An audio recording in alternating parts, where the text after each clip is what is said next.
Welcome to this week's episode of Retrotopia, where this week, an American guy and a British guy will talk about retro video games. And Alan, what video game are we talking about this week? Well, Sam, we are talking about a video game that is notoriously tough and notoriously unforgiving, so much so that we are actually a man down because of it. So, yeah, he's actually, Brian was last seen going into Dracula's castle, and he's not come out yet. So, good luck, buddy. There's meat in the walls, and we're not coming in after you. It's Castlevania Rondo of Blood. Ooh, that roll of the R, man. All for you, baby. Oh, man. So basically we found Maria Renard, but we did not find Brian. No, and at this point, like, he's fucked, you know. I mean, are you going to go in there after him? No, they're probably going to turn him into one of those little flea dudes. Oh, no. That is no kind of fate for anyone. Godspeed, Brian. Godspeed. Good luck to you. Well, thanks everyone for listening, and we want to just quick off the top mention our socials, which are on our link tree, which will give you the one link, and then we'll move on.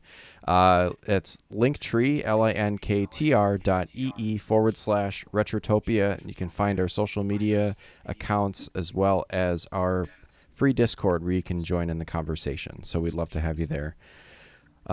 Before we get started, we have our letter section, which we call the 8-Bit Banter Box, and you can access this by joining our Discord. And this week we have one comment. So, Alan, I'm going to give you this one, if you want to read that one. Well, this comes from the superhero himself, Unbuckled Cape, from the Unbuckled Comics podcast. He says, Alan, that's me, I'll get my nighttime sock ready. Gross. Cape, I sure hope that sock is clean. You know it's not. you could get a nasty infection down there. Yeah, maybe wash it first, please. Well, that was our only comment for this week. So, at least for the banter box, it's a good bit of banter. Yeah, that was a good one. So Alan, it's been a couple weeks since you've been on the show. So what have you been up to these last few weeks, and what have you been playing? That's right. I think it was GoldenEye last time. Yeah. Yeah. So, you know, aside from the usual work and parenting and what have you, we've actually been having not terrible weather over here in the usually grey and overcast U of K.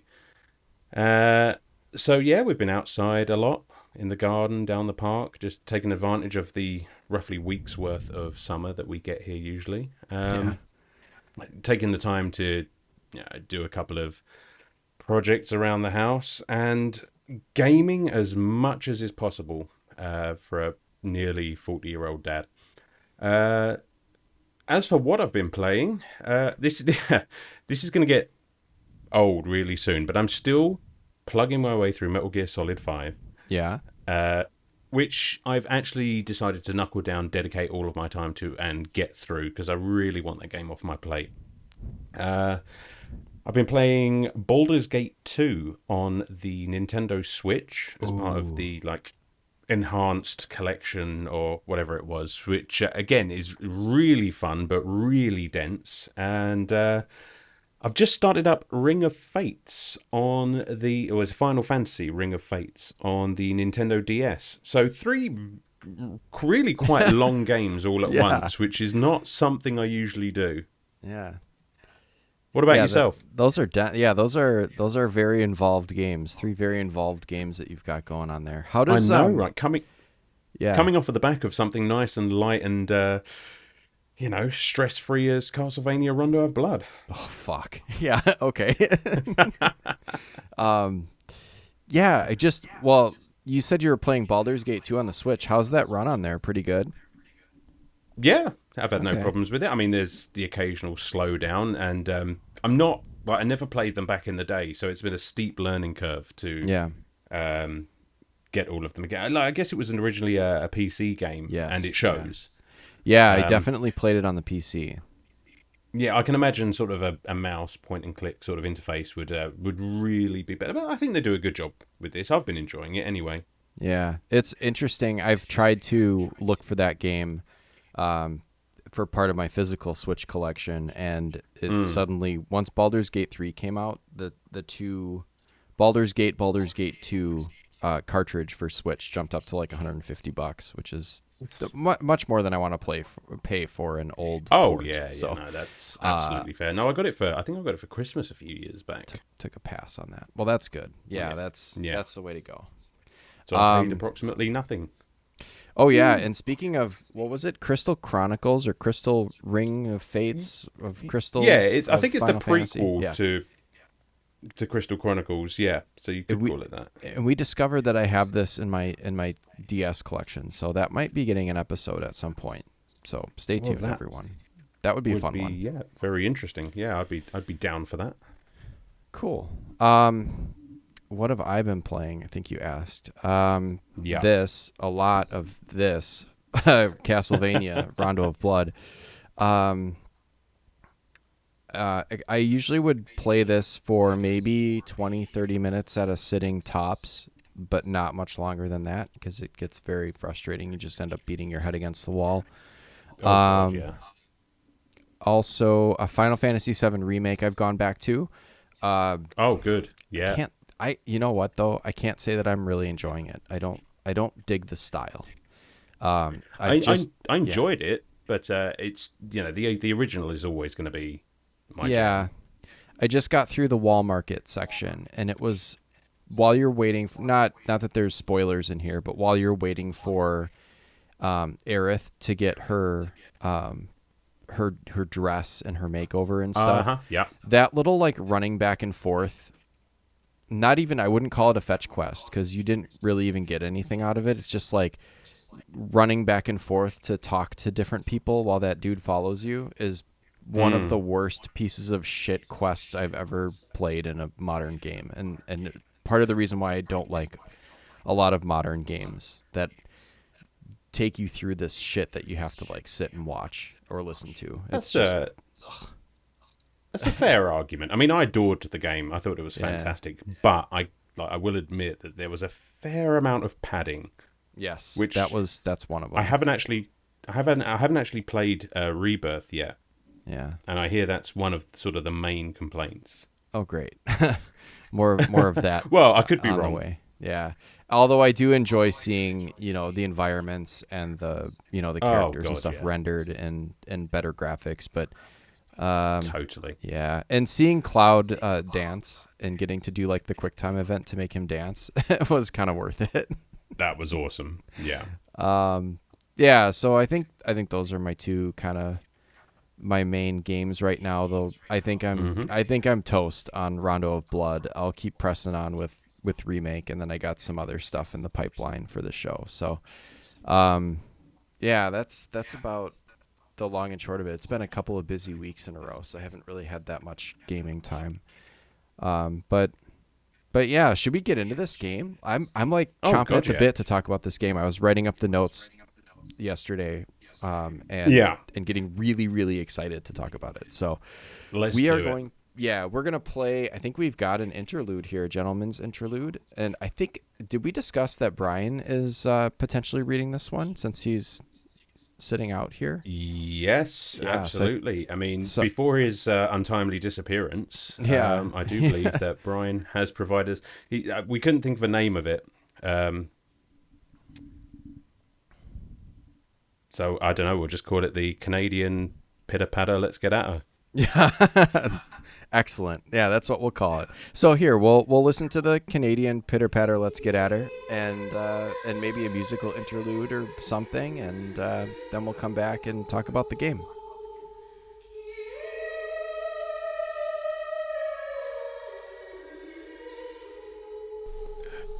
Hello there. Today we journey back to Castlevania's mystical and supernatural world of Rondo of Blood. This iconic game, a jewel in the crown of Konami, was first unveiled to the world on October 29, 1993. This was when the gaming industry took its first steps into the CD-ROM era. Rondo of Blood was a trailblazer released exclusively for the PC Engine's Super CD-ROM system in Japan. Its innovative use of the CD-ROM format allowed for enhanced graphics, richer audio, and more complex gameplay, setting a new standard for video games of its time. The creation of Rondo of Blood was the brainchild of a talented team at Konami.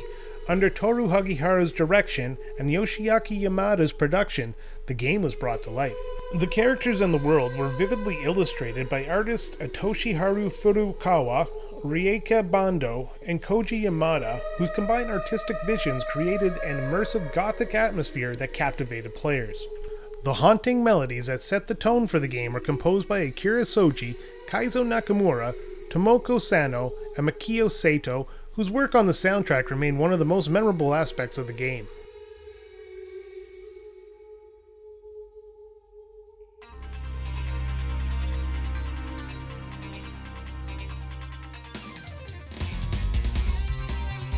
At the heart of the game is our hero, Richter Belmont, a vampire hunter armed with a whip and an unwavering resolve. His mission is to rescue his beloved Annette, who was kidnapped by the infamous Dracula.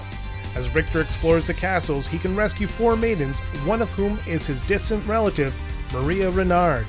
Once rescued, Maria becomes a playable character, bringing her unique fighting style to the game. She attacks enemies with her doves and an array of sub-weapons, providing a fresh gameplay experience and adding depth to the game's mechanics. Rondo of Blood is a testament to the evolution of the Castlevania series. It beautifully blends elements from earlier games which feature linear gameplay and a Belmont as a protagonist, with the innovations that would influence later entries emphasizing untimed exploration. The game introduced the item crash ability, a powerful attack that Richter could unleash on his enemies, adding a strategic layer to the combat. Players guide Richter through 9 meticulously designed stages, each with unique challenges and enemies. Additionally, the game features 4 alternate routes, providing replayability and a sense of discovery, culminating in an epic confrontation with Dracula himself. The legacy of Rondo of Blood extends beyond its initial release. In 1995, it was reimagined for the Super Nintendo Entertainment System as Castlevania Dracula X. In 2007, it was remade for the PlayStation Portable as Castlevania The Dracula X Chronicles, including the original game and a 3D remake. The original game also found new audiences when it was released for the Wii Virtual Console service in 2008 in Japan, and in 2010 for North America and PAL regions.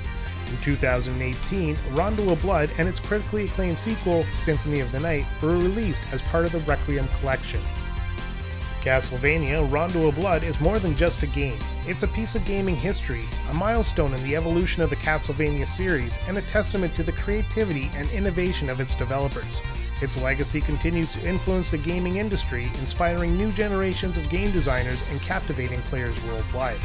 The story of Richter Belmont's battle against Dracula remains as enthralling today as it was over 2 decades ago, cementing Rondo of Blood as a timeless classic.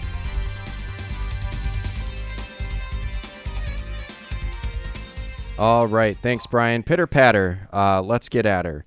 So, we have, before we get started talking about the game in earnest, we like to give our Discord members a chance to throw in some comments here, and we did have one. So I don't know if you want to do the honors on this one too. It doesn't have anything to do with socks, but Alan, if you want to take this one, go for it. Yep, I can take this one. I would like to point out that I have actually got the Discord up at the moment, and we've got another one that snuck in under the wire. We get so one? I don't Okay. know if Yeah. Why don't you read the first one, or do you have a preference? I'll go ahead and read I've got the second one in front of me, so I'll just say, okay. Go ahead and give McG his love. Everyone will appreciate it because the second one's a longer comment, so they'll get to hear you read it. And that'll make everyone happy. So, first comment comes from McG, who says, "Did Sylvester Stallone play Rambo in this one as well? Oh, Rondo, please proceed." So, no, not Rambo of Blood. It's I mean, that would have been an entirely different game, right? Well, isn't there a that. Rambo movie that's like First Blood? So there's like blood and Rambo and there is Rondo blood. I'm gonna throw myself in front of the bus here and just say I've never actually watched a Rambo film. Oh, don't worry about it. They're maybe a hot take. they're mediocre at best. But if you want to see someone get shot with an arrow and then explode, it's pretty fun. They're pretty fun. Oh, that sounds dumb. I like it. Yeah. All right, go ahead with your with the comment that snuck in.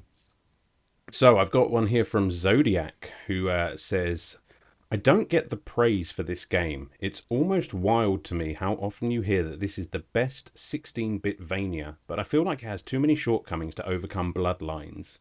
Yes, there are multiple characters, hidden secrets and branching paths, and no conversation on this game can happen without mentioning its brilliant soundtrack and gorgeous visuals.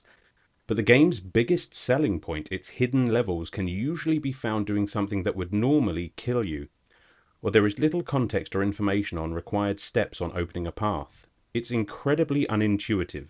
Combine that with stiff controls that feel like a step back from previous entries, and Rondo, while still a good game, feels like a title lifted up more due to its mystery and mythos rather than hands-on experience. I've got thoughts about that, and yeah, I mean, I've got to give him props for mentioning Bloodlines because that game is absolutely fantastic and will be coming up in my own personal playthrough soon. I kind of agree with the hidden levels thing. Sorry. Oh no, we'll give Bloodline some time on this show too. For sure. So yeah, whenever, maybe not right away. I might have to take a break and ice my Castlevania muscles because they're a little sore. Oh yeah, yeah, absolutely. But I do agree about the hidden levels because I was very surprised. I mean, we'll get into it obviously, but I don't disagree. Yeah, this game has a lot of secrets in it, but it can be pretty precious with the secrets that actually mean something, where like I'll find something and get real excited about it, and then it's like, oh, well, it's just kind of an alternate way of getting to the same place, where the secrets that actually get you to the alternate versions of the stages or get you to the rescuable, characters or whatever are hidden in ways that I think are maybe like Zodiac said, not intuitive necessarily. So I found some things by accidentally falling where I would have just normally died. Yeah. Oh yeah, absolutely. Yeah. And then there's even we can get into it when we get into the show. I feel like I always say that when we're podcasting. We can get into it when we talk later, but let's get into it. I mean, there are points where there are multiple pits, one after another, and falling into certain ones will trigger you to fall down a different path, and some of them you will die. So and there's no clear distinction about which is which. No, so it is kind of cryptic, but yeah, let's get into this. Let's talk about this game.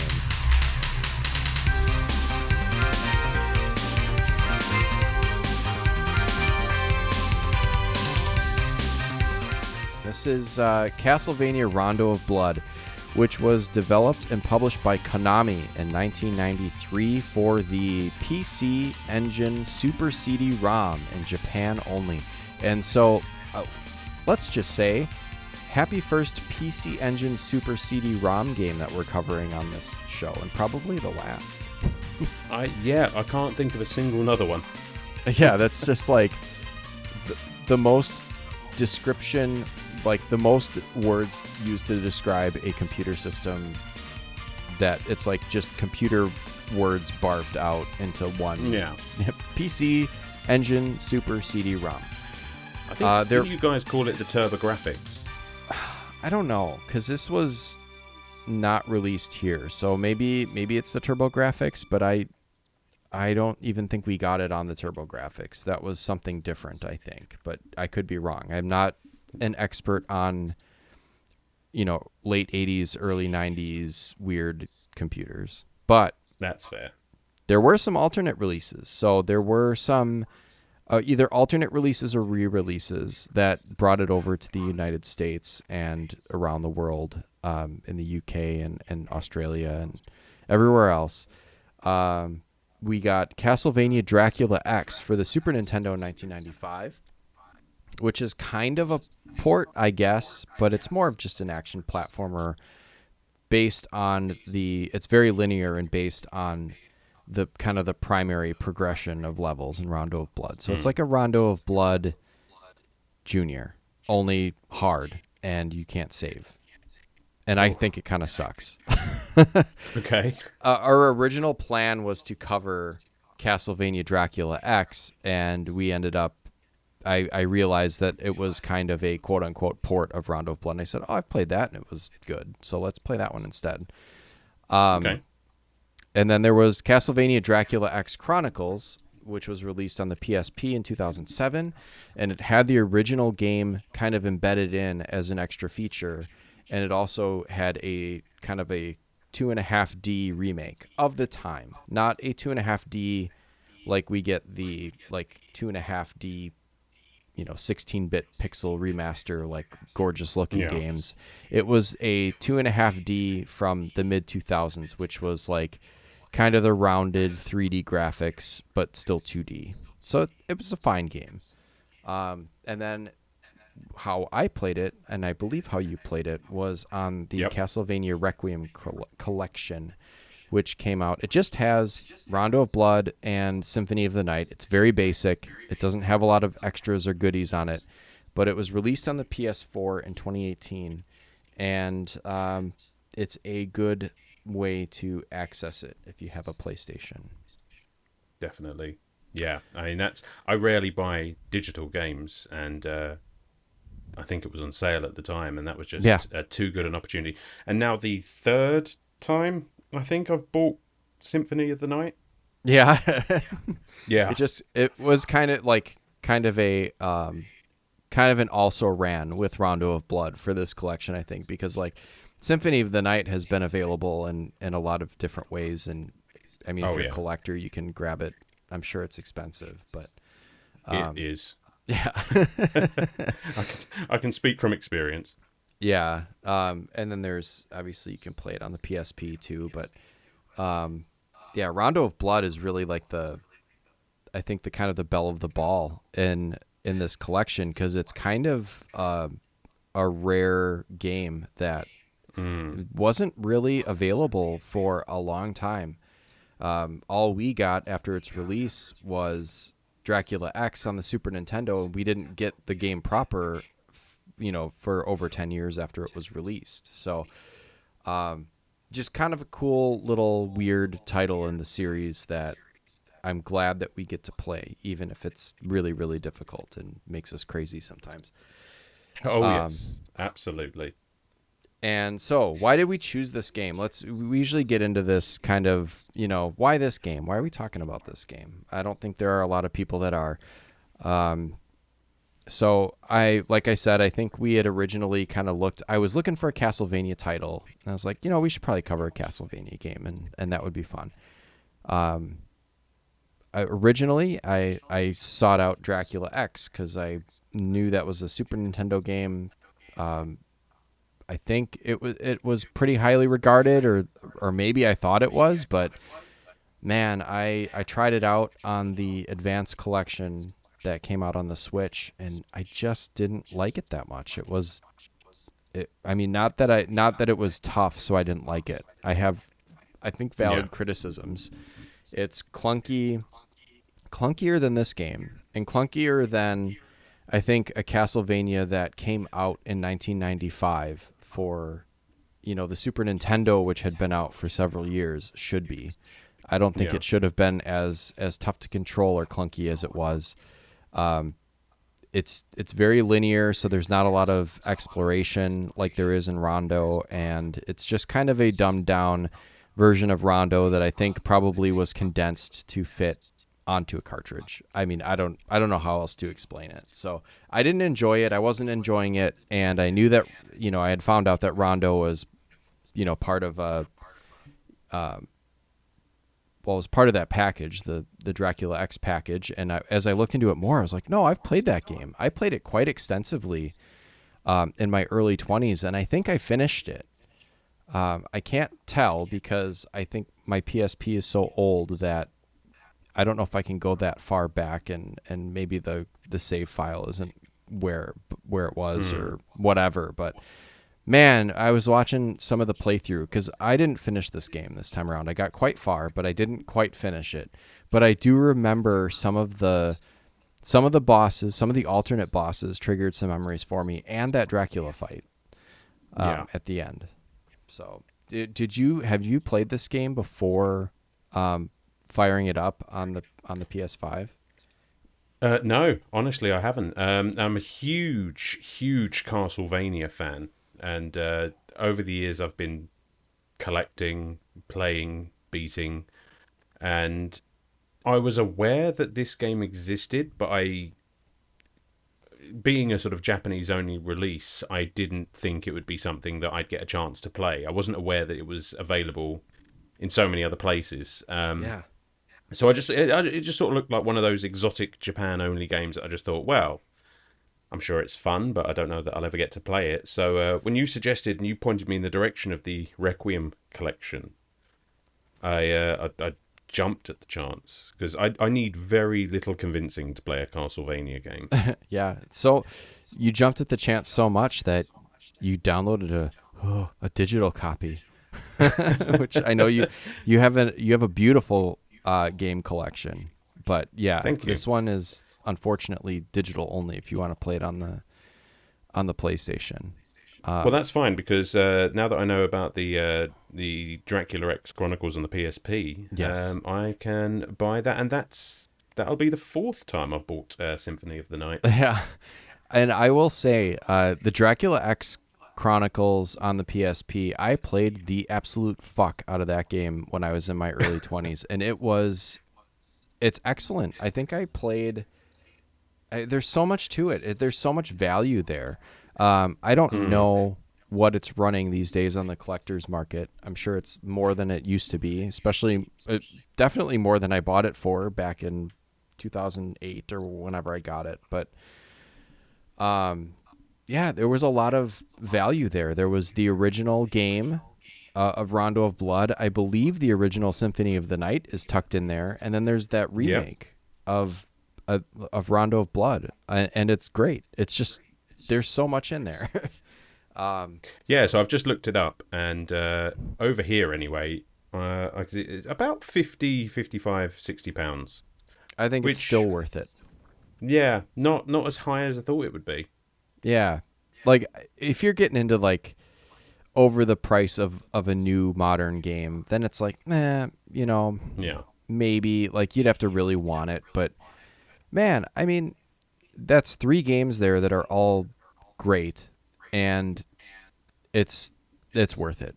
It's worth it for the price of a regular modern game. But anyways, let's get into the story. Let's do it. Not that there's all that much story involved in a Castlevania. Like there is, and it's cool because it's Dracula, obviously, and vampire hunters, and that stuff is cool as hell. But you had put in your notes that this is the 10th installment in the Castlevania series, and that's crazy. Do they count like the little like Kid Dracula and all the weird little Game Boy games? And so this is what I found in my rather brief research, but it has to like include a bunch of rare and obscure Japanese games to make it the 10th. Yeah, I was because what did we have at this point? And I believe the original Castlevania for the NES came out in 1987. Was there an arcade game too? There might have been. I think there was. Okay, yeah, that so they must count very that as well. familiar. So if you count that, and you count that, by this point you probably had, I think you probably had Castlevania 4. I don't know if you had Bloodlines, but yeah, and you throw in some goofy Game Boy games and some Japanese only stuff, then yeah, it's probably 10. Which is kind of crazy because then when you get to Dracula X, then X is 10, and that's fun. So you know what? I hadn't even thought of that. That's pretty cool. Yeah, I made that connection while I was putting all the notes together. I was like, I wonder if that's why. But so this came out not long after Super Castlevania 4 and just before Castlevania Bloodlines. Right. Yeah, that's which just. is I very mean, interesting. you do some digging and you really find some interesting stuff about these series that we kind of take for granted as like, these are the main games and that's it. Yeah. No, there's a bunch of stuff you got to dig. So the player controls Richter Belmont, who is a descendant of Simon, and I think that's pretty cool. How they Yeah. different Castlevania games take place in different time periods, and the family of vampire hunters are all kind of descendants of each other, and that. So it takes place in 1792, and what do you know? Dracula is resurrected again, and How he about that? captures. Well, he doesn't capture, but he sends his. I've been watching What We Do in the Shadows. Is Shaft his familiar? You know what? I've never thought of it like that before, but yes. I mean, I'm gonna say yes, because that's yeah. he's a sorcerer, so like he's maybe a little bit more powerful than Guillermo, but like Guillermo has some powers himself. Oh yeah, definitely. So Annette is captured by Shaft as bait to draw a young Richter Belmont into a trap, which works because he goes after her, because she is his love interest. It's kind of cool because you can locate and rescue. There's Maria Renard, who joins as a playable character, and I think she is a relative of Richter. So she's like this like little cute 10-year-old vampire killer. Very out of place in this game. I feel. Yeah, it's kind of funny. It's awesome, but it's just like when I stumbled across her and I didn't know that there were unlockable characters or characters that you had to rescue. So then when I stumbled across this like little girl in the castle, and then suddenly you can play as her, I was just like, what is going on here? Yeah, and she's awesome. Very useful. She's kind of in easy mode, which is funny because you have to go find it, which you might not. Yeah. She's not just available there for you to use, but she jumps. She has a double jump. She moves a little quicker, and her attack is a little faster because she kind of repeatedly throws out these little doves. And I don't think it has quite the range of the Vampire Killer Whip, but it definitely is a little bit more rapid fire than the whip. Yeah, you can definitely spam the attack a bit more. And I did.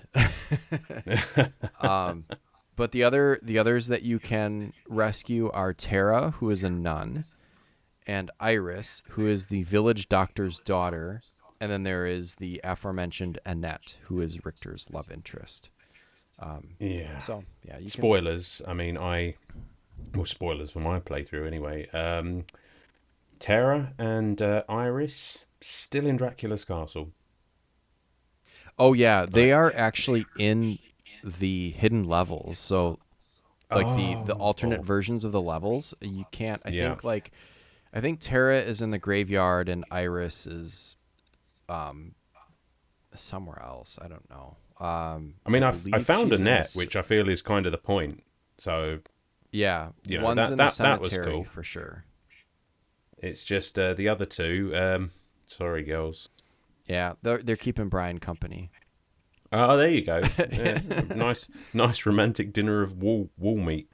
Yeah, wall meat, and it's funny because Maria's healing items are like a milkshake and like milkshakes, and I think it's like candy and stuff. And then oh no way. And then when you complete a level, the stage clear, instead of like that kind of like Roman-looking text, is like balloons, like balloon letters. That's so cool. So I did not see that. Yeah, it's like definitely like a child, which is like just really reinforces the fact that you are using a small child to go into a castle and fight monsters. That's brilliant. I mean, I got stuck early on against the werewolf, and I thought, well, I'll give her a go. And my Castlevania muscles had not yet come back, so I was just getting my arse handed to me. I couldn't beat it with her, so I just went back to Richter for the rest of the playthrough. But that's so cool. Yeah, it's kind of neat. But yeah, I only used her for a brief a brief moment, but it was enough to kind of get the feel for how she kind of works. Nice. Speaking of that, what did you think of just in general the gameplay and the controls for this game? I mean, I can hear an argument. People have said it's clunky. To me, it just felt like one of the original Castlevania games. It was very reminiscent of Castlevania 1, 2, and 3. I know they sort of mixed up the gameplay style for things like Bloodlines for Castlevania 4. But I thought this was, control-wise, very much an homage to the original style of NES gameplay. Yeah. So, I mean, it was less frustrating with the knockbacks. I mean, they still happen, but I didn't find them being quite... Yeah, they do. Yeah. Oh, yeah. I just didn't find them being quite as annoying as before.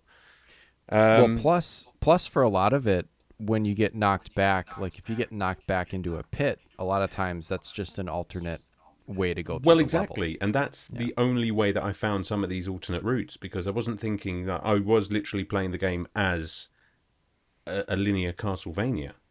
So I didn't think, oh, there might be alternate paths or what have you, because it's not how I usually play. So, yeah, those are some... It was very much a sort of, for fuck's sake, oh, hang on, no, I'm not dead. Brilliant. Yeah. Sort of a moment. Yeah, there might so be that some was cool. stuff down here, you know? Yeah, it's just like, oh, hang on, I'm not dead.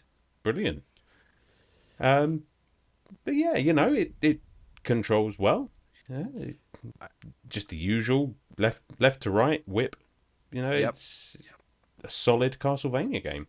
Yeah, whip, throw weird items to kill vampires, and get that's the axe. what you do. Always get the axe. I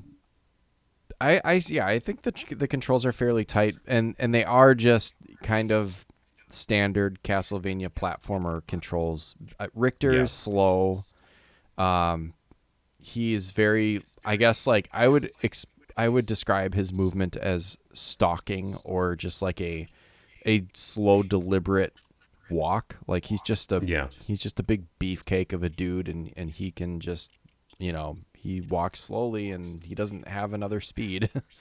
So that factors into your strategy when you're trying to move around a boss or dodge, which is difficult to say the least, but that does factor into your play style, where you have to account for the fact that Richter only goes one speed and it's slow. They did add some things. The stairs aren't as big of a bitch because you can jump up. Oh my god. Yeah, I found that you could jump and press the up, arrow and end up onto the stairs. So instead of having to start from the base of the stairs and slowly climb up and leave yourselves open to attack, you could jump and hit up, and it allowed you to dodge some attacks or get moving a little bit faster up the stairs. Yeah, big plus point there. Huge. I don't know when this started because my experience with Castlevania, though I like them, is a little bit more limited.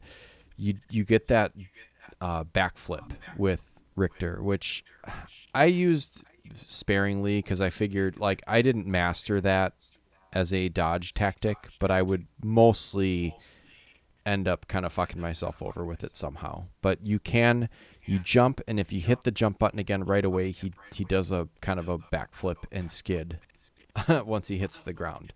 It looks cool. I didn't even find that accidentally. This is literally the first I'm hearing about it. Oh yeah, he does the backflip thing.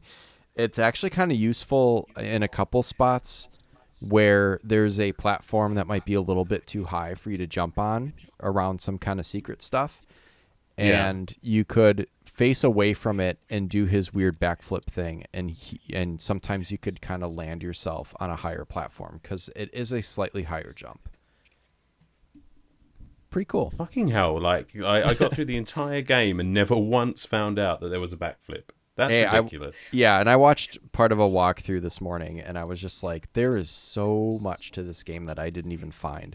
Which is why, you complete the game if you just go through the levels that kind of are the linear progression, and you get to the title screen, and it shows the percentage that you've completed, and it's 50%. It's where is the rest of this game? I looked at that percentage. I was like, you know what? It was good enough in school. It's good enough now. I'm happy with my 50%. Yeah, it's like, yeah, I did about half, and I'm good for now. But that's like Yeah, that's again testament to its replayability. yeah, I think so too, for sure. I like, for example, I got stuck on stage 4 for Oh, probably a week to 2 weeks. I was stuck. Either I would die at various points of the level, but then as I got better at the level, every time I played it, I either A, got a little bit better, or B, I found something new in the level that I didn't before. And it's a big kind of yeah, sprawling level. What I eventually ended up doing was I found, instead of climbing this bullshit staircase where there's those little flea flicker goblin guys riding down the staircase on these giant stone balls that are really hard to jump yeah, from. That was where the backflip jump kind of helped, but it was hard to navigate doing this backflip jump and then trying to jump up onto the next boulder. So I was just like, this part fucking sucks. And I think I had accidentally, again, fallen down the pit right at the beginning. And it turns out that the balls, when they fall down the pit at the bottom of the staircase, go down into this thing and then go back up a kind of like a chain pulley system on the back side of the staircase. And so yeah. there's like a completely different way to get up the staircase. So yeah, there's some like floating enemies in there that kind of suck, but I found not only that I could just kind of take a ride up the elevator, but there was a free life in there too. And it was very helpful for the boss in the end of stage 4, who's a complete fucker. Yeah, I think that was one of the few alternate paths I actually found, and Yes. yeah, it that extra life was definitely. I think if stage 4 is probably the hardest in the game. I think that's fair. 'Cause Yeah. I got stuck on there for a long time as well. Because even with that alternate path that takes you past all of the boulders and what have you, like you've still got a mess of knights and Yes. more flea men and stage 4 is the one with the I can't think of the name of them, but the bone snakes. Yeah, those stupid They're just fucking bone snakes. And they're just all over the place and impossible to hit, and you just can't get past them without killing them. yes, they're part of what makes this game so difficult. And I think this goes for pretty much any Castlevania game, at least like the kind of platformer ones. Maybe not the Game Boy Advance, PlayStation era, like Metroidvania Castlevanias, but the enemies tend to, and I think it's just good. I say good, but it makes it difficult. Programming where the enemies are very good at staying just to the edge or outside the range of your vampire killer whip, and they move pretty randomly, and they really don't always telegraph their attacks. Like that bone No. snake really is very random, snaky, and spits fire at different times. And you know, depending on where you're at when it spits the fire, it's gonna get you, and it's gonna get you in a weird spot where it's really hard for you to block it. Yeah, definitely. But it goes back to what you said about every time that you played, you got a little bit better because you do start Yes. to recognize the patterns of attack and you do figure out your own techniques for getting around these enemies simply because you are just battering your head against that wall so many times. Yes. And you're developing your strategies within that kind of randomness. Like there is a bit of randomness, but you have an approximate feeling for what each enemy is going to do if you faced it enough times. That Yeah, definitely. although sometimes like you feel like you can, oh, no problem, I know what those axe throwing knights are going to do, so I know my tactic, and still like just like a split second, one of those Yeah. axes gets behind you and you're pretty fucked. Yeah, you really have to dial in and sort of watch what's going on. It's like the fucking Medusa heads, which are Yeah. probably my least favorite enemy in any Castlevania game. And there's no reason why. They follow a simple pattern Yeah. across the screen, but you always miss. I always And miscalculate. Yeah.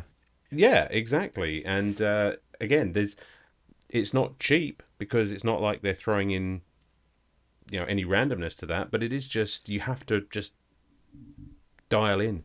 You know what I think makes it so difficult is that they're not telegraphed and they don't all follow the same path. So the Medusa heads will always, I think they come in from whatever way you're facing. So if you change direction when one's about to trigger, it will come in the backside, from the right. If you're facing the left, it'll come in from the left. If you've jumped when they're going to trigger, they come in higher. If you're crouched down when they're triggered, they'll come in lower. So it really adds an element of randomness that it's interesting because it's like it adds an element of randomness and it makes it your fault. Yeah, definitely. But then again, you can exploit that by triggering them in one place and then being somewhere else. Right, but it makes it more difficult than they just always follow the same path, because if they always followed the same path, you would be able to get through it by kind of rote memory, by knowing I have to stand here at this time and crouch, then I can move on. It would make it too easy. Yeah, well, and another problem is that usually you find them in the fucking clock tower and you can't stand still there. There's nowhere to, everything is moving. Yes. Yeah, which is interesting that you say that you think stage 4 is the hardest when you also completed the clock tower, and that clock tower can go die. I didn't even this time around. I'm pretty sure I know because I did beat this game at some point long time ago, over 10 years ago, but God, almost probably over 15 years ago. Fuck me. But this clock tower, I beat the boss rush. So there is, after stage 5, there's a boss rush, which is really cool. We're all over the place, but whatever. We're just going to chat about this game. We're not necessarily following structure. It's all out of love. There comes a point where you get past stage 5, which has a fight with death, which also sucks, and we can talk about. Mm-hmm. Where it just is a boss rush, and that's all. There's no platforming level or anything. You have to fight the bat, Medusa, the Mummy, and Frankenstein, which are all the bosses from the original Castlevania, which I thought is very, very cool and a really cool kind of homage to the original game. Definitely. And now they are kind of abbreviated versions of those bosses, because you don't have the little flea flicker fucker that's jumping around during the Frankenstein fight. Yeah. That guy's an asshole. The worst. The actual worst. Fuck me. So luckily they are slightly easier versions of those boss battles. Yeah. Yeah, definitely. And yeah, like you said, a very, very nice touch. I mean, I didn't actually clock at first that they were the... I'm not a smart man. Yes, you are. But I didn't even clock that they were the original Castlevania bosses, minus obviously Death and Dracula himself. Mm-hmm. But that's just, and they were tough in the original Castlevania game, and this game says, well, you know what, fuck you can fight them all in one go. Yeah, they'll be maybe a little bit easier, and the the controls and the items are better in this game, but you are still going to have to do all 4 of them in a row. Yeah, absolutely. With very little in the way of being able to recharge. I think after you beat 3, the Mummy drops a small health, not even a big one. So you get maybe a third of your health back. Shaft himself wasn't too bad, but I played this one. So the funny thing is I got stuck. I would beat my head against this one. The best I did was I think I got to Shaft one time right before I gamed over. I could get to the Mummy, and it's funny with these games. It's exactly what you need to do, but the execution can be so difficult sometimes. The Mummy will, do the arm wraps, attack, and that's pretty easy to avoid. You just crouch and whip him, and then he sends these blocks at you that you have to platform over, and then once you're done with that, he sends all of his little wrappings floating around, and there's a way to position yourself on the screen where you can walk right past it, and you should be Yeah. fine. But if you don't get that timing down perfectly, again, you are completely fucked. Like the whole screen, the whole half of the screen ends up being like filled with these little wrappings that can hurt you. And I figured the And only that's- way that I could do it was by using the Bible special item, because you could throw it and then it would do like that spiral of pages that would kind of take out Right. most of them. But man, that mummy fucked me, man.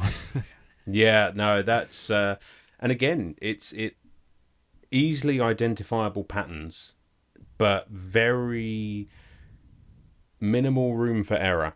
Yeah, So, I would say. like you said, you know what you have to do, but actually telling your brain and because you have to not only know what you need to do, but you need to be doing it before you think about it.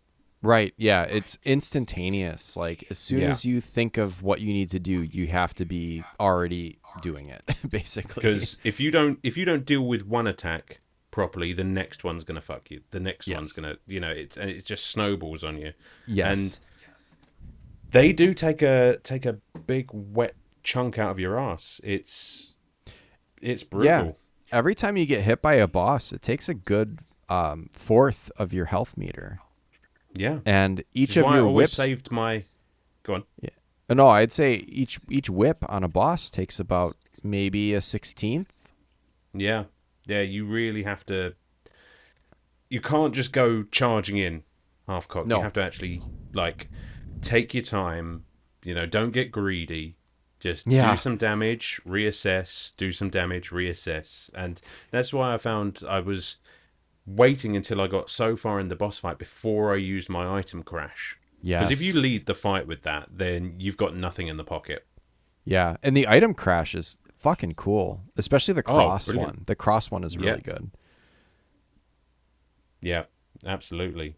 So, So- I mean, every item has Yeah. but not only its own ability, but the ability to do basically a screen clearing attack, Yes.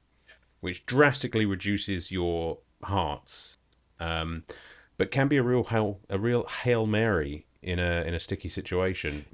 Yeah, if you're running low on health and the bosses too, and it's just like, all right, I got X amount of health or hearts, not health, hearts. Man, it's just like, yes, crash the screen with crosses or Yeah. whatever. Like, just go. Yeah, just Jesus, please just. And most of the boss fights, I did just get through with the tiniest Yes. toenail of health. Yeah, very, very tough. Here's a bullshit thing. This is, I've got this listed under BS moments, is that most of the bosses have like kind of a bit of a rebuttal once you beat them and they're dead. Yeah. They might like turn into a fireball and shoot across the screen or something. And if that kills you, you do not pass go. Yeah. It's sort of, you've beaten the boss. The fuck you have.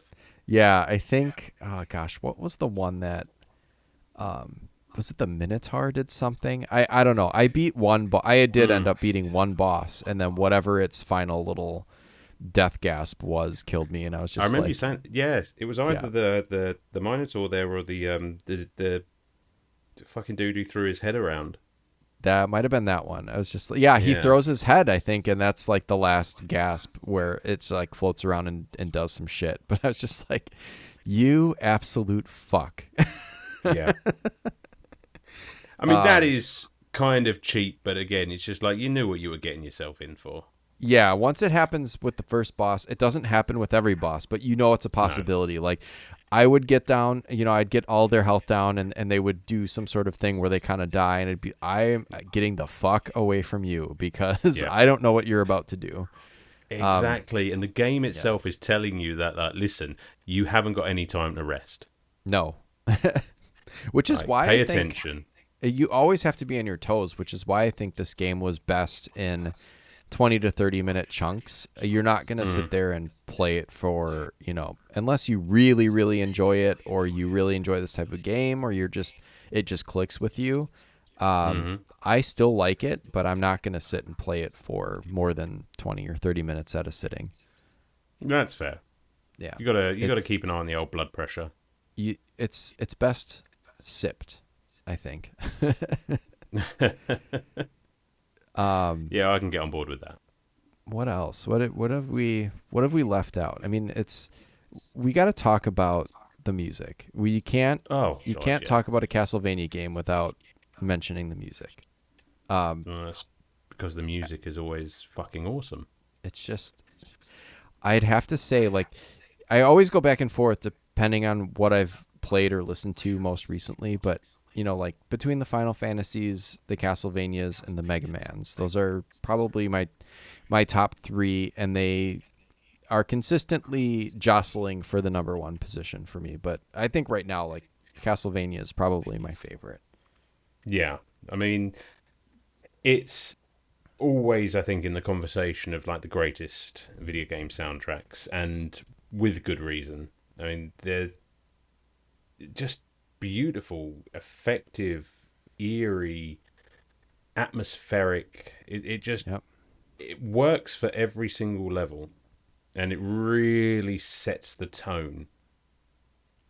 You can find this particular soundtrack, I think, is on Spotify, so you can listen to the actual music as it was presented on the PC Engine, or it's been ported now, but but sometimes, like, do yourself a favor and go listen to like Bloody Tears by the Castlevania sound team, where it's like a full like ass rock band, and it's fucking awesome. Bloody Tears always slaps. And Vampire Killer.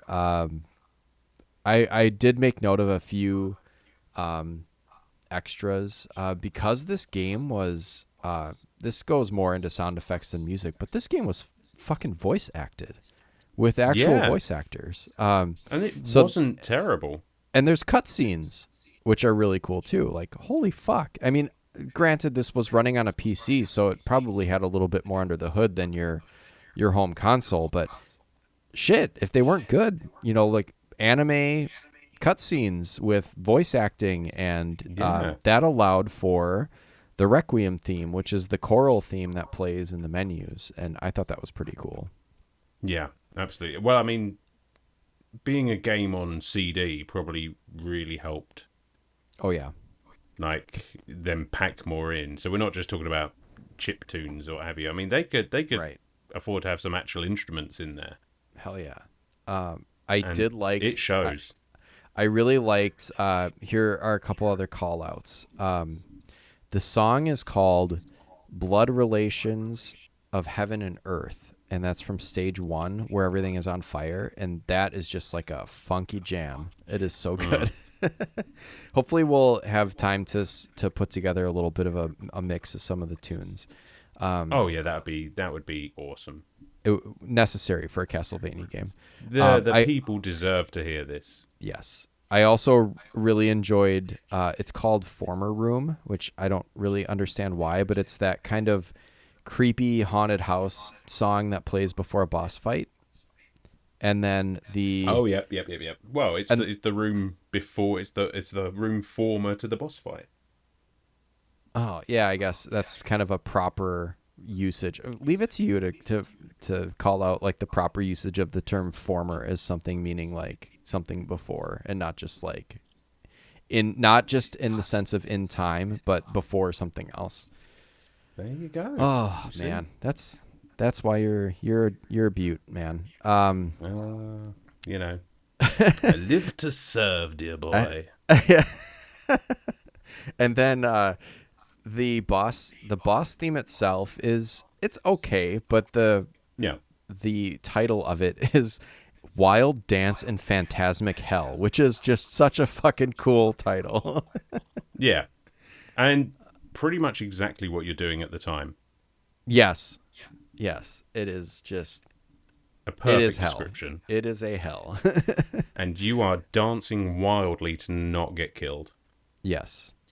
Another call out I had on the specifically the PS4, PS5 version, if you're playing this, the sound effects for like item pickups and when Richter dies come out of your controller. Yes. did you have that too? It was so cool. I did, and I had my wife come upstairs and just say, "What the fuck is going on up here?" Oh, did you have Because it like was, I could just see well, at this. least in the early going, I was dying every like 5 minutes, and Yeah. actually that's probably generous. Every 2 minutes, and yeah, you just have all these sounds and bleeps and bloops coming out of the PS5 controller. And this is the game that taught me that I can actually turn that controller down. Yes. Because I went Yeah. looking, because I play when all the house is asleep and what have you, and it's just that a nice feature. Don't get me wrong, but genuinely scared the shit out of me the first time it happened. Yeah, because Richter, when he dies, it's like, "Gah!" And it's like coming out of your controller, and it's pretty fucking loud. Yeah, it's awful. Yeah, it's pretty cool. That was a nice touch, like something they didn't Yeah. have to do, but fully takes advantage of the modern hardware they were porting it to, and I thought it was Yeah. really awesome. So I'm really looking forward to playing Symphony of the Night on the PlayStation, and hopefully they do the same thing with the controller. Oh 'Cause God, it was so yeah. much fun. I mean, I will have to play Symphony of the Night soon. Yeah. Play it this way so that maybe you get that the little extra jazz out of your controller. Oh yeah, definitely. Graphics wise, we talked about it a little bit so far, but I just think it's so good looking. Maybe the argument can be said as like Zodiac mentioned up top in our comments that he doesn't think this is the best 16-bit Castlevania game. Gameplay wise, he thinks that maybe goes to Bloodlines, and there's an argument for that, but I think that this is probably the best looking as far as the 16-bit graphical style, because again, the computer had a little bit more, probably a little bit more firepower under the hood that it could render the graphics. It can render cutscenes, in addition to the excellent voice acting and music and sound effects. It also looked excellent. I think it definitely uses, again, that disc format to pack as much as possible into the game, and it does look genuinely gorgeous. I mean, it definitely stands up there with the best of Castlevania. But then going back to the point of, because I sort of look at Castlevania games as being almost three different entities. So you've got your original straight up platformer NES games. You've got that sort of weird bit in the middle where it was sort of your Bloodlines and your Super Castlevania 4 were sort of a different animal in the way that they were put together. So somewhere between, again, the what it was and what it would become, and then of course going from the sequel to this Symphony of the Night, we just get pure Metroidvanias. So I feel like this game here is probably the best, not only sort of in gameplay, sound, but visual as well, the best almost remake of the original Castlevania games. Yeah. So you've got Dracula's Castle, basically almost like for like from the first game, looking absolutely gorgeous. You spoke about the town that was on fire. I'm pretty sure that was one of the towns that was in Castlevania 2. Yeah. I might be wrong. Yeah, but I think so.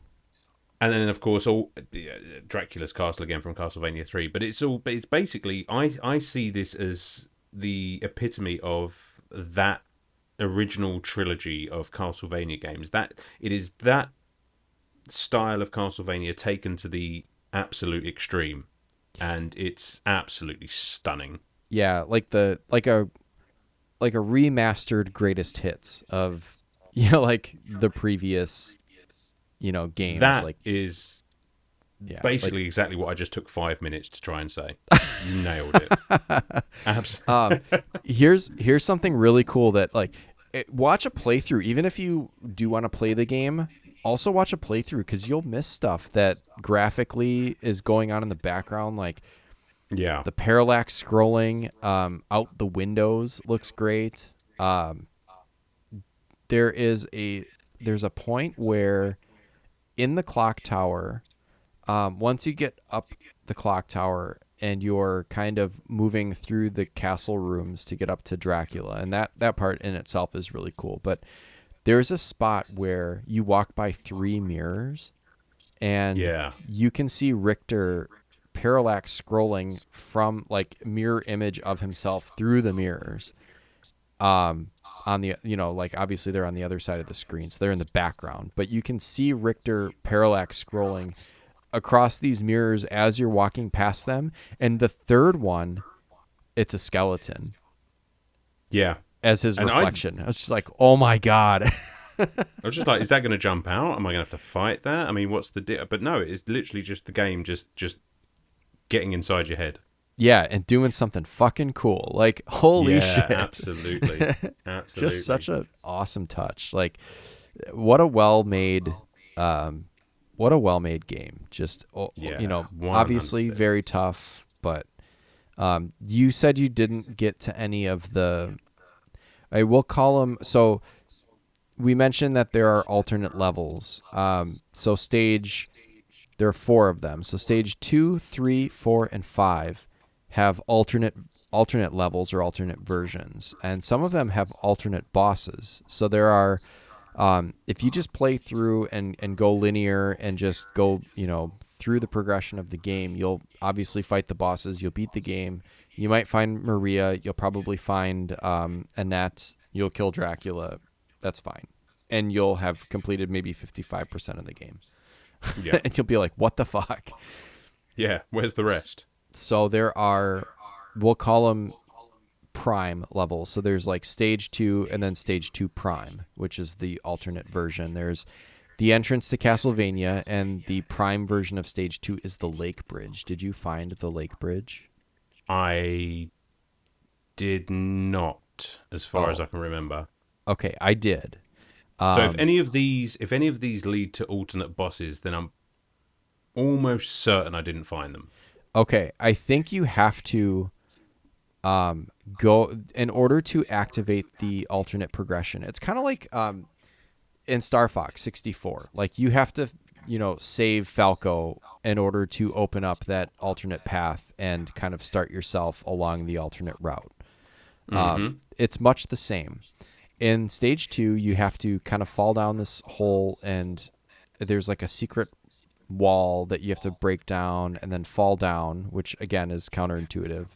But you fall down there, and then you end up in like kind of this pit, and then you exit, and you're in this bridge, kind of under the castle entrance. And there is, it's like, they just call it the Wyvern, but it's like or is it Wyvern? I think Wyvern is maybe how you say that. It's like Wyvern, kind of like a dragon serpent type thing. Oh yeah, I've always either a wyvern or a wyvern. I don't know. I've only ever seen it written down. Yeah, whatever. It's like a lizard, snake, sea serpent type thing, and it is an absolute fucker. I couldn't beat it this time. I know I've beaten it before because I've seen some of the other levels when I was playing it, years and years ago. But you beat the sea serpent, and then you enter like the rest of the Lake Bridge level, and then there's another weird secret.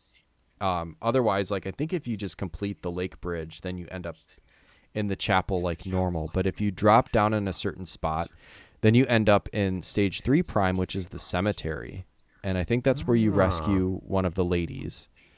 Are these? So, say for example, the cemetery.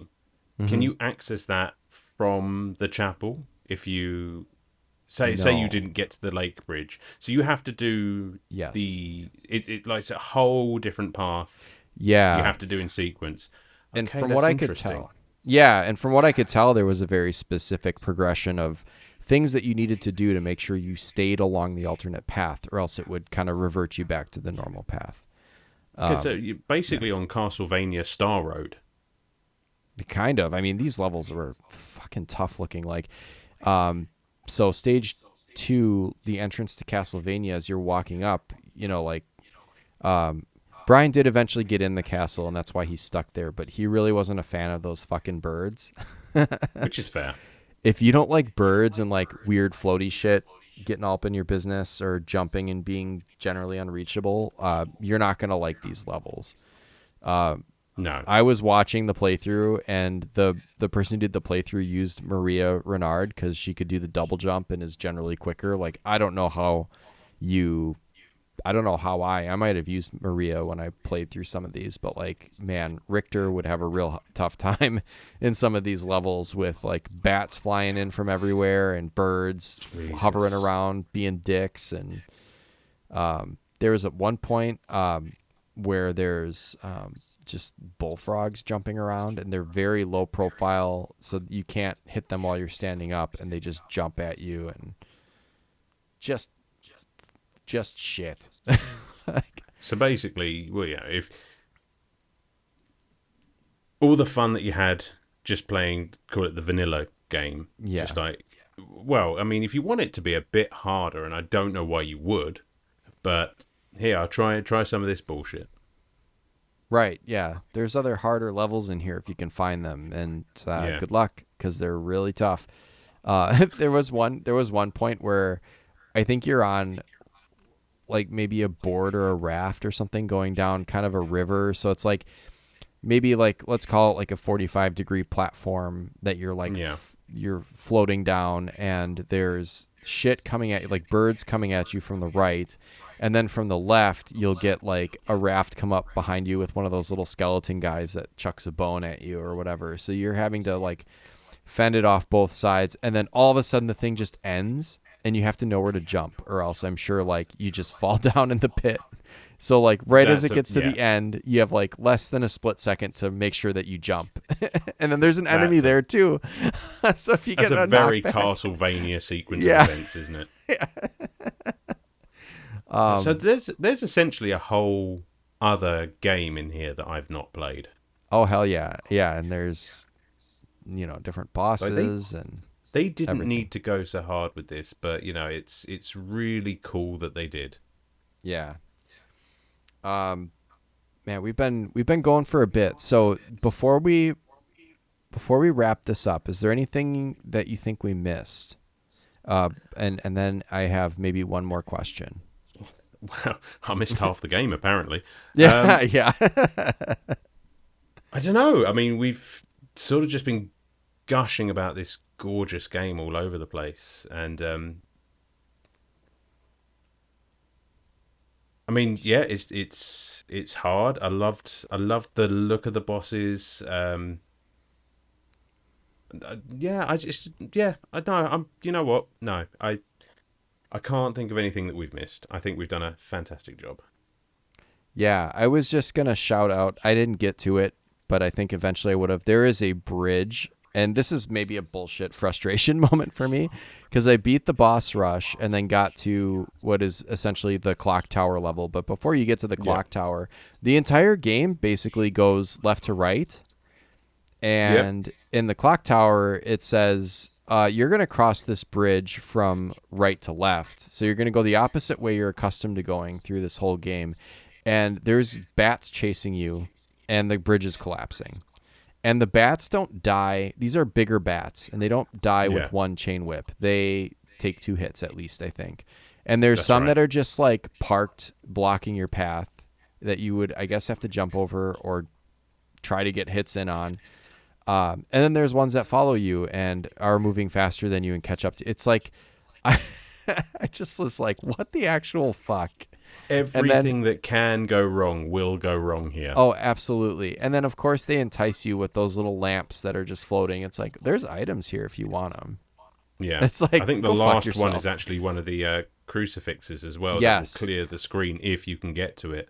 That's helpful, and I guess it's at a point where I don't think that the bridge is collapsing anymore, because it does give you like a little bit of runway before you get to the door. But it's like, holy fuck. Like that game there, that level just goes hard immediately. And I got to the point where I was playing it, I was looking at it, it was just like, why is there a bat that's just carrying a whole ass sword by its little feet?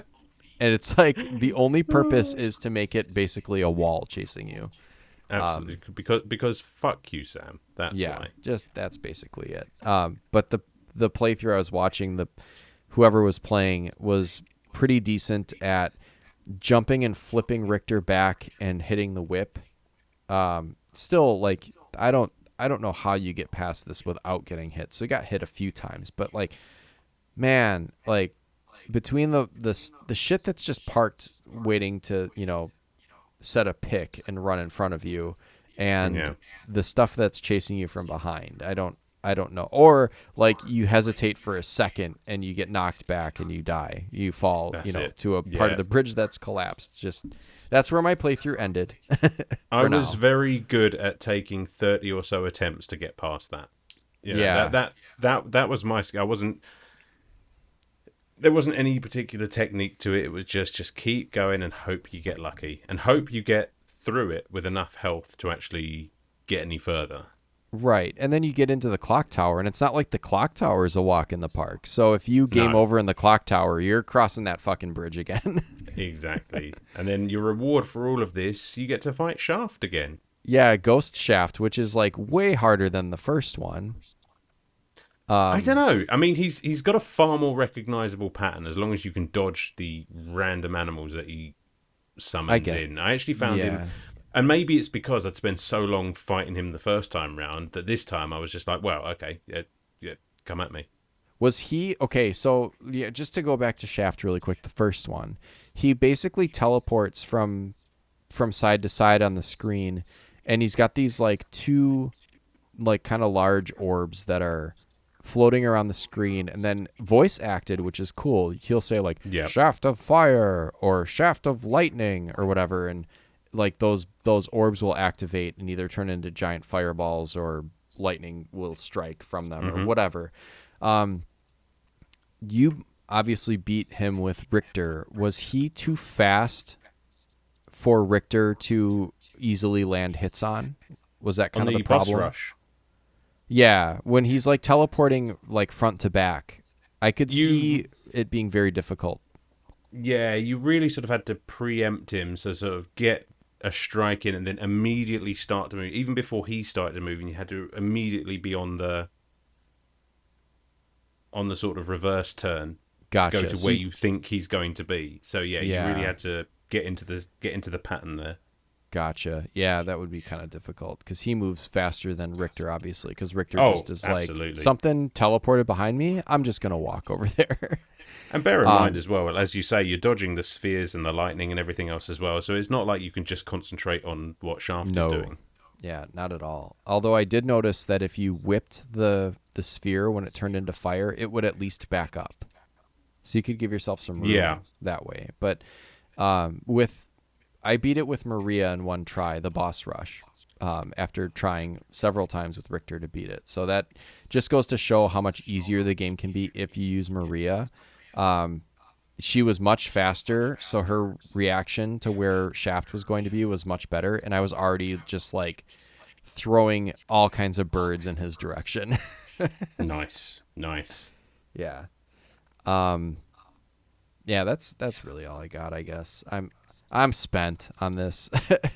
I mean, I'm sure we could go on for another hour if we really wanted to, but yeah, I think everyone gets that we have opinions about this game. Yeah, I'd definitely give it another shot, although I don't know. I was much better at it before, and I was not as good at it this time. So maybe by the law of diminishing returns, I will be even worse at it next time. So maybe my ship has sailed for being decent at this game. Don't give up, Sam. Somebody's got to go in for Brian. Yeah, that's true. We do have to go rescue him before next week. So yeah, we're gonna need him. Let's give this a rating out of 10, and I'm gonna let you go first. I didn't put my rating in here on purpose because I wanted to see what you would say, but I've got mine kind of locked in. I was kind of also just talking it through so that by the end of the conversation, I think this is an incredible Castlevania game. It deserves all of the praise that is heaped upon it. It's difficult, obviously, but that's just par for the course. That's what you get in for when you play a Castlevania game, and I think this is a top example of the entire collection. It's not a Metroidvania, which I do prefer the Metroidvania Castlevanias. So I'm going to give it an 8.5. Interesting. Okay. It loses sort of a point and a half, not because there's anything wrong with the game, not because it's difficult or any of that, but purely because, if we talk about Symphony of the Night or anything like that, I need some room above it. That's true. Yeah.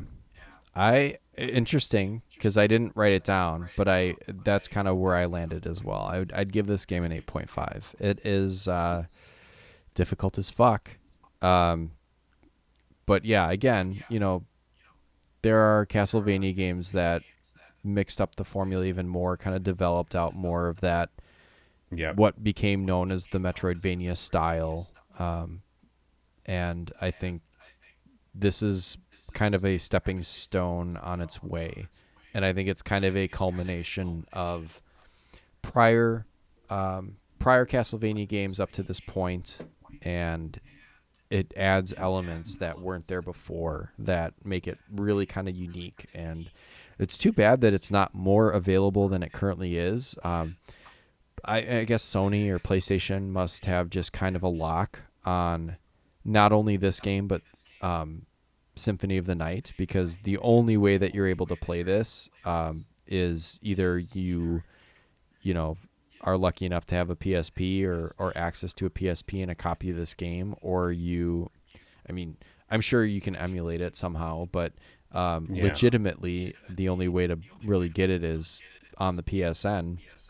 Luckily, it's usually pretty cheap, but it should just be more readily available, I think. It's a really interesting and unique game, and it's fun in small doses. I can't play it more because I think it requires just that razor focus over an extended period of time, and I get burnt out on it, but not because I don't like it, which is kind of a weird thing to say. It's like a spicy food. Yeah. It's like you like spicy food, but you don't want to just like eat a bunch of spicy food really fast. No, and it's not like you don't want to have spicy food every day. Right. Or like you want to have a cigar, but you don't want to necessarily like smoke it really quick. It's little puffs on this game, or little sips. Definitely. Yeah, I agree. Absolutely. I think it's a perfect send off to the old school style of Castlevania before they transitioned into what we now know as the Metroidvania style. Yeah.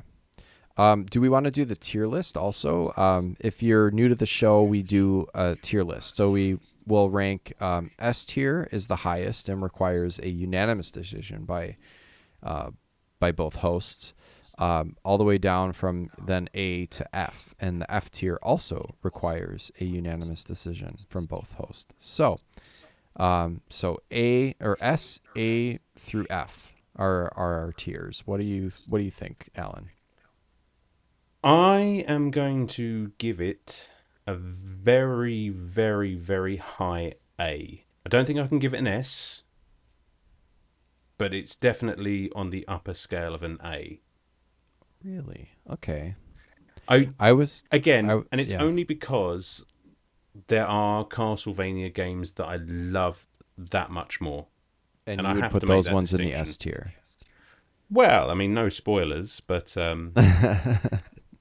maybe there's only a little bit of room up above this very high A tier.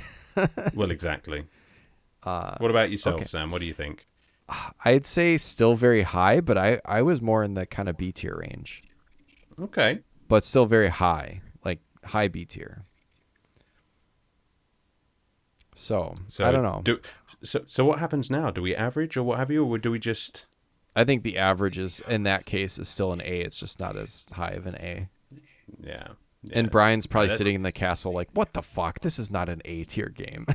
Oh, no. Brian, I'm channeling the spirit of Brian, Vampire Brian right now. And no, he wants to give it an A. Definitely. Okay. Sounds good. Oh, he's going to kill me. Well, we could always leave him in the castle. Well, This is as how you we say, usurp. I suppose, but like you said, you are going to need him back for next week. And speaking of, what have you Yeah. got coming up for next week? Oh, god damn, was that a good segue. Next week, I have to kind of look it up because I probably should have thrown it in here. Let me real quick. Checks notes. Tries to find window. I love how you gave me this like silver platter awesome fucking transition, and I still found a way to botch it. You're doing fine. It's okay. Don't worry. I think it's a 5x5, and I think it's our peripheral one, but I'm gonna confirm that. Yes, 5x5 worst peripherals, and maybe we can do a 5x5 of the worst transitions that I've ever had, or the things that I've ruined. I don't think there's 5 of those. No, there's got to be more than 5. There's so much to choose from. I don't know how you'd have a problem picking just 5. I think is the that's how that sounds like a good time. Worst peripherals. Worst peripherals. So that one's done and been recorded. That will be episode number 34, and then following that, because I think we do mention it. But after that, if you're following along, we are playing Paper Mario and the Thousand-Year Door. That will be episode number 35. Ooh. I still need to play that. Yeah, I'm pretty excited. I got the Switch version, or the recent remaster or what have you. So I'm excited to play that. I definitely need to pick it up, but maybe I'll wait to hear what you two think about it first. Awesome. Well, anything else you want to say, or anything else you want to plug before we sign off? No, I'm all good. I think, as you say, we're spent. It's pretty late over here in the U of K. So, yep. Thank you very much for having me again. Awesome. Thank you for coming on. It's awesome always a time. pleasure. Oh, anytime, Awesome. buddy. Anytime. All right. Yep. And I guess stick a stake in my heart. I am done. So until next time, have a great week, everyone, and we'll talk to you next time.